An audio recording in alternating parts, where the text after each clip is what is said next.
Namaku Denny. Aku baru saja pindah ke sebuah kota kecil di pinggiran Jawa Tengah karena ayahku dipindah tugaskan. Aku masuk ke sebuah SMA negeri yang bangunannya sudah tua dan terkesan kumuh. Dindingnya berjamur, langit-langitnya banyak sarang laba-laba, dan lorong-lorongnya sempit. Tapi yang paling bikin merinding adalah suasananya yang sunyi.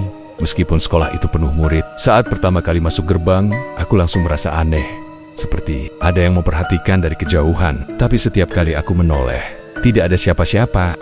Sekolah ini dulunya bekas kuburan. Tahu nggak? Bisik Rino, teman baruku, saat kami sedang duduk di kantin. Aku tertawa kaku, mengira dia bercanda. Tapi wajahnya serius. Dan dulu sebelum jadi sekolah, tempat ini tuh tanah pemakaman. Terus waktu dibangun, katanya banyak makam yang belum dipindahin. Deg! Aku langsung merinding. Aku jadi ingat tadi pagi saat lewat lorong belakang, aku sempat melihat bayangan putih. Kupikir hanya perasaanku. Rino menatapku sambil berbisik. Makanya banyak yang bilang jangan pernah sendirian di sekolah ini. Apalagi kalau sampai malam. Rasa penasaran dan ketakutan itu seperti dua sisi yang terus tarik-menarik dalam diriku. Setiap langkahku di sekolah selalu disertai perasaan tidak aman. Dan entah kenapa, aku merasa semua ini baru permulaan. Hari ketiga di sekolah, aku harus lembur karena ikut latihan teater untuk pentas seni minggu depan. Kegiatan selesai sekitar jam 6 sore. Dan matahari mulai tenggelam. Sekolah mulai sepi. Rino sudah pulang lebih dulu karena sakit perut. Aku pun bergegas menuju gerbang sekolah. Namun, di tengah jalan, perutku mendadak mulas. Aku memutuskan mampir ke toilet, yang letaknya agak jauh, di belakang gedung tua, dekat gudang peralatan. Toilet itu jarang digunakan, bahkan pintu kayunya sudah mulai lapuk dan dindingnya ditumbuhi lumut. Saat aku masuk, udara di dalam sangat lembab dan pengap. Hanya satu lampu yang menyala. Itu pun berkedip-kedip, seperti akan mati kapan saja. Lantai licin, bau pesing menyengat, dan suara tetesan air dari keran rusak terdengar monoton. Aku masuk ke bilik paling ujung. Saat sedang duduk, tiba-tiba terdengar suara tangisan. Awalnya pelan, sangat pelan, seperti isak tertahan. Tapi lama-lama semakin jelas. Tangisan perempuan, suaranya sedih, menyayat hati, membuat bulu kuduku berdiri seketika. Aku tercekat, aku diam, mencoba menajamkan pendengaran. Tangisan itu bukan berasal dari bilik sebelah, tapi seperti bergema di seluruh ruangan. Aku berdaham pelan, mencoba memberanikan diri. Halo, ada orang? Suaraku serak, hampir tak terdengar sendiri. Tidak ada jawaban, tapi tangisannya makin keras, seperti ada yang menjerit dalam bisikan. Aku buru-buru keluar dari bilik. Di depan wastafel, aku menatap cermin.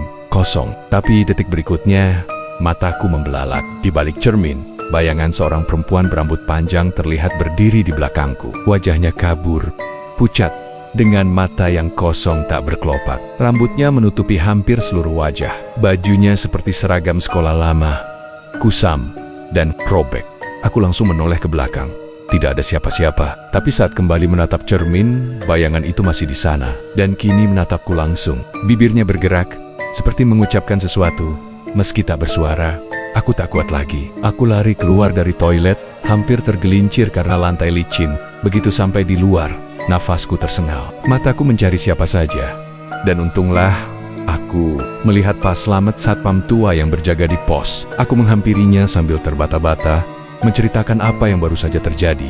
Pak Slamet hanya menggeleng pelan. Kamu bukan yang pertama, nak, katanya. Sudah banyak anak yang ngalamin hal aneh di toilet belakang itu. Dulu, pernah ada siswi yang gantung diri di sana. Katanya karena dibully. Tapi setelah dia meninggal, orang-orang mulai dengar suara tangisan setiap sore. Ada juga yang ngelihat sosok cewek berdiri di bilik, tapi pas dicek kosong, tubuhku menggigil. Aku benar-benar tak sangka tempat ini menyimpan sejarah kelam. Kenapa nggak ditutup aja, Pak? Tanyaku. Pernah dicoba, tapi tiap kali digembok, paginya pasti kebuka sendiri. Pernah juga dindingnya coba dirubuhkan, tapi pekerjanya kecelakaan. Ada yang jatuh dari atap, ada yang tiba-tiba kerasukan. Jadi akhirnya dibiarkan aja. Aku tidak tahu harus berkata apa. Malam itu, aku pulang dengan langkah cepat dan kepala penuh pertanyaan.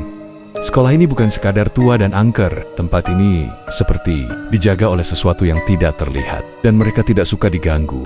Hari-hari berikutnya aku mulai memperhatikan lebih banyak keanehan di sekolah ini. Suatu pagi, ketika memasuki gerbang, aku melihat dua orang petugas kebersihan sedang menaburkan garam kasar di depan lorong belakang. Garam itu dibentuk melingkar seperti simbol aneh. Saat aku tanya, mereka hanya menjawab pendek, buat jaga-jaga. Di kelas, beberapa teman sering mengeluh sakit kepala atau mual.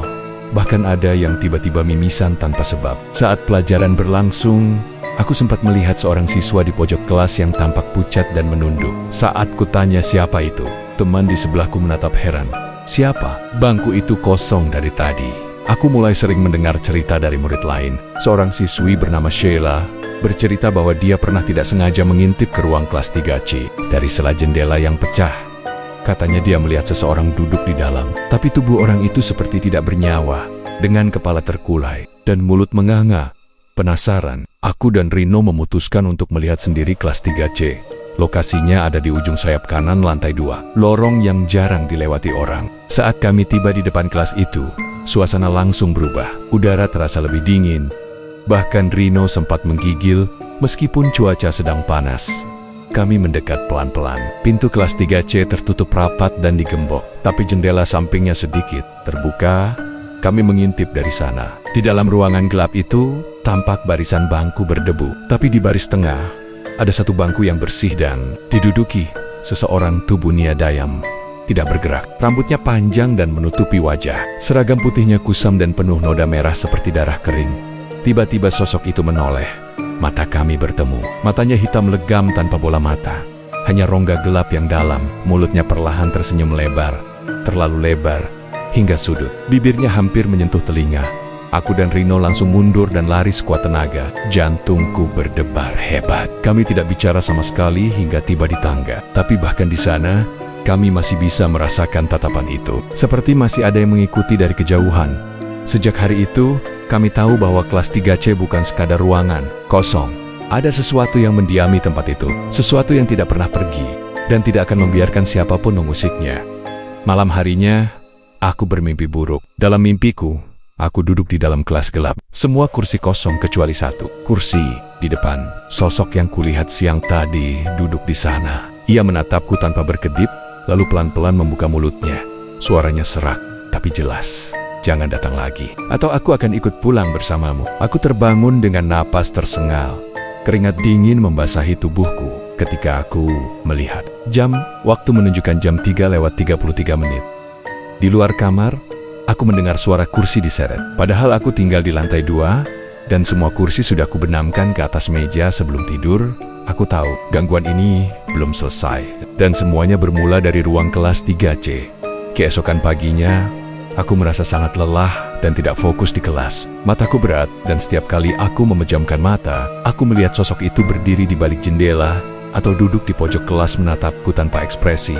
Rino juga mengalami hal yang sama. Ia bilang semalam ia bermimpi berada di ruang guru lama, di mana meja-meja berjejer dengan darah menetes dari laci-lacinya. Dalam mimpi itu, ia mendengar seseorang mengetik sesuatu di mesin ketik tua, dan saat ia mendekat, kertas di mesin itu bertuliskan, "Mereka belum tenang." Kami berdua akhirnya sepakat.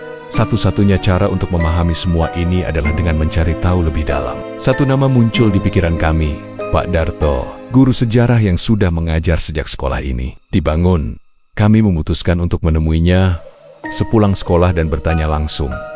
Tapi entah kenapa, hari itu Pak Darto tidak masuk. Guru lain berkata, beliau sakit, tapi tidak tahu kenapa tiba-tiba aku merasa semuanya makin tidak wajar. Seolah ada sesuatu yang mencoba menghalangi kami untuk tahu lebih banyak. Tapi aku tidak akan berhenti, karena semakin aku menghindar, semakin sosok itu mendekat. Dan aku tahu, cepat atau lambat, aku akan bertemu dengannya lagi.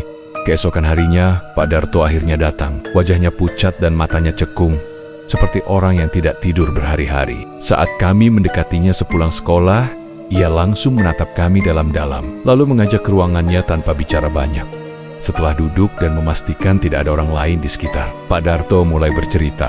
Katanya, sekolah ini dibangun di atas tanah bekas kuburan massal era penjajahan. Dulu, banyak warga yang dibunuh tanpa identitas, lalu dikuburkan tanpa nama. Ketika sekolah dibangun, hanya sebagian kecil makam yang dipindahkan. Sisanya dibiarkan tetap di bawah pondasi. Kami para guru lama tahu soal ini, tapi tidak bisa berbuat banyak. Banyak dari kami pun sudah mengalami gangguan. Ada yang memilih pindah, ada yang meninggal misterius, kata Pak Darto sambil menunduk. Ia mengeluarkan sebuah map tua dari laci. Di dalamnya ada salinan berita lama, peta bangunan, dan foto-foto kabur ruangan kelas. Salah satunya menunjukkan ruang guru lama dengan bercak darah di lantai. Yang kamu lihat di kelas 3C, itu bukan yang pertama. Dulu ada siswa bernama Intan yang kerasukan saat pelajaran. Dia menjerit-jerit bilang ada mayat yang mengintip dari bawah bangku. Setelah itu, ia tak pernah kembali ke sekolah, ujar Pak Darto. Aku dan Rino hanya bisa terdiam. Nafas kami berat. Rasa takut kini berubah menjadi semacam penyesalan. Saya tidak bisa melarang kalian untuk menyelidiki, tapi tempat itu bukan untuk manusia biasa. Kalian membuka luka lama yang belum sembuh. Kalian membuat mereka thank it, ujar Pak Darto lirih. Ia kemudian memberikan kami sebuah benda kecil seperti jimat dari kain merah yang diikat benang hitam. Katanya itu bisa membantu, tapi hanya jika kami benar-benar berhenti mencari Tapi malam Nia. Aku menerima pesan dari nomor tidak dikenal. Isinya hanya satu kalimat. Kembali ke kelas 3C.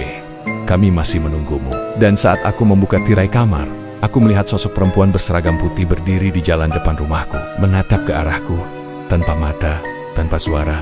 Tapi aku tahu dia sedang memanggil.